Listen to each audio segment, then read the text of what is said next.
আপনাদেরকে একটা আমল বলে দিচ্ছি, যে কেউ আমলটি করতে পারবেন, যে কেউ।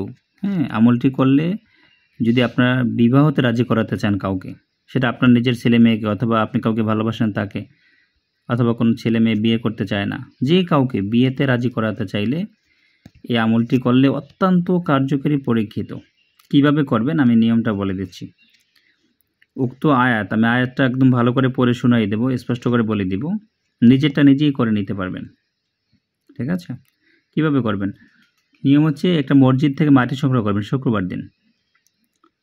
মসজিদ থেকে মাটি সংগ্রহ করবেন।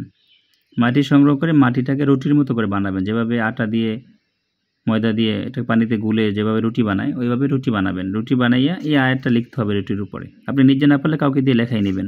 ওয়াজিন ফিন্নাসি বিল হাজ্জি ইয়াতুকা রিজালাও ওয়ালা কুল্লি দামিরি ইয়াতিনা মিন কুল্লি ফাজ্জিন আমিক। উক্ত আয়াতটা কনসেপ্টের একটা আয়াত, এইটা লিখে ওই রুটিটাকে আগুনে পুড়তে হবে, তাপ দিতে হবে, তাপ দিয়ে একদম পুড়ে ফেলতে হবে। তারপরে পানিতে ভেজাইয়া ওই পানি যে রাজি হচ্ছে না বিয়েতে তার পথে ছিটিয়ে রাখতে হবে।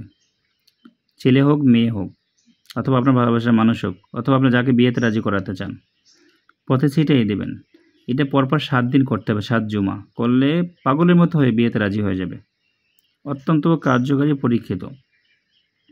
আপনারা এক্ষেত্রে যদি কোনো কাজ করাতে চান কাউকে বিয়েতে রাজি করার জন্য, ডিসক্রিপশনে নাম্বার দেওয়া আছে, আমাদের সাথেও যোগাযোগ করতে পারেন, অথবা এই তদবিরটা আপনি নিজেও করে নিতে পারেন। ইনশাল্লাহ কাজ হবে। আসসালামু আলাইকুম ওয়া রাহমাতুল্লাহি ওয়া বারাকাতুহু।